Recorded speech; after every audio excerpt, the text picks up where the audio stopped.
আচ্ছা, বেশ কিছুদিন যাবৎ আমরা দেখতে পাচ্ছি যে খুব আন্দোলন হচ্ছে। আমাদের চিটাং বন্দর বিদেশিদের কাছে একটা 30 বছরের কন্ট্রাক্টে দিয়ে দেওয়া হয়েছে, লিজ দেওয়া হয়েছে।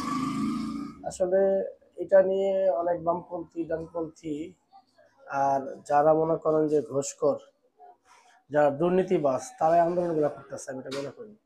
কারণ নর্মালি আমাদের দেশে যখন বন্দরে কোনো জাহাজ আসে, ওইটারে খালাস করতে প্রায় 15-16 দিন লেগে যায়, 10 থেকে 15 দিন 16 দিন লেগে যায়। আসলে এই যে লেন্দি প্রসেস করার কারণে জিনিসের দাম কখনো বেড়ে যায়, কখনো দাম কমে যায়। যারা মাল নিয়ে আসে আমাদের বাংলাদেশে, তারা কিন্তু আমাদের দেশের উপকার করে থাকে। আহ, কিন্তু এই দাম বেড়ে যাওয়ার কারণে আমাদের দেশের সাধারণ জনগণ ভুক্তভোগী হই। আমাদের বন্দরে সব থেকে বেশি দুর্নীতি হয়। কারণ এই দুর্নীতি বন্ধ করার জন্য সরকার একটা সঠিক উদ্যোগ নিয়েছে।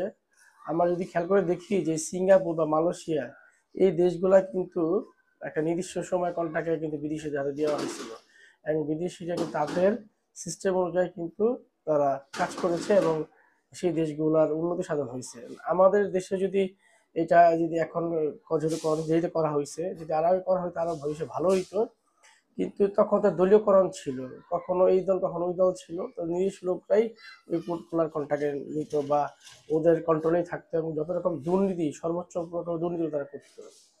5 টাকার মাল বিদেশ থেকে আনতে গেলে 15 টাকায় তাদেরকে ভ্যাট ট্যাক্স তো সরকার নিতই, ওটা স্বাভাবিক। কিন্তু পাশে কাস্টমসে যে পরিমাণ টাকা উক্তি বা সম্মানী 4 আনা টাকা চাইতো, সেটাতে একটা বাড়িও করা যেত। তো ওরকম পরিমাণ টাকা তারা নিয়ে থাকতো, এতে জিনিসের দাম কিন্তু হু হু করে বাড়তো। আর এখানে অনেক রকম হ্যারাসমেন্ট হইতো তারা।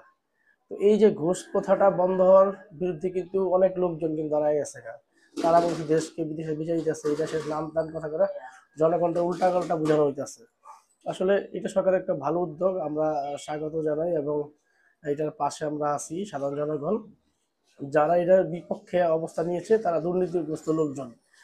তারা দেখতে চাচ্ছে যে বিদেশি কাছে দেওয়া দিলে তারা যেরকম দুর্নীতি করে প্রচুর টাকা আয় করতে করতে একটা মন্ত্রী মিশন বন্ধ যেরকম থাকা অবস্থায়, এটা তারা আর করতে পারবে না।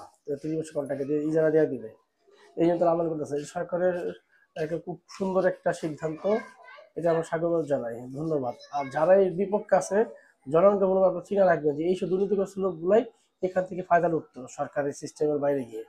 ভালো থাকবেন সবাই। আমার ভিডিওটা ভালো লেগে থাকলে লাইক করবেন, কোনো কোনো মন্তব্য থাকলে ভালো খারাপ করতে পারেন, আমরা সেইভাবে ভিডিওটা তৈরি করবো।